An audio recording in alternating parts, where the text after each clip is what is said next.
أجمل حاجة في صينية الفراخ دي إنها بتطلع دايبة والفراخ شاربة من كل حاجة. شوفي الصدر مستوي كويس، معلش سخنة قوي مش قادرة أمسكها، ولا الجناح مش متحمل لمسة، ولا الورك العظم فصل من اللحم. وطعم البطاطس حكاية تشرفك جدا في العزومات. هنجهز الأول التوابل اللي هنتبل بيها الفراخ. في طبق حطي معلقة فلفل،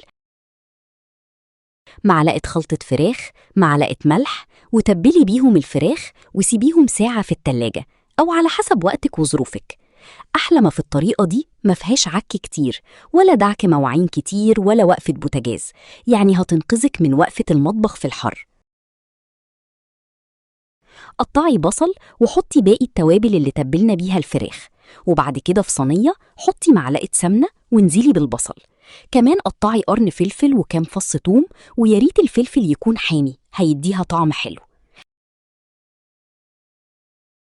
عندي طماطم في الفريزر، حطيتها في مية سخنة وقشرتها وضربتها نص ضربة بالهاند بلندر، ونزلت بنص معلقة ملح ونص فلفل ومعلقة مرقة وحوالي معلقتين صلصة. لو عندك طماطم فريش ينفع. انزلي ببطاطس مكعبات على البصل وعليهم الطماطم، افرشيها ورصي عليهم الفراخ. بتدخل فرن سخنة على 220، الرف الأخير بتقعد ساعة. بعد كده تقلبيها، بتقعد نص ساعة وتشغلي عليها الشواية تاخد لون. أول ما تطلع بفرشة خدي من الصوص ولمعي الوش. سهلة وبسيطة ومش مكلفة.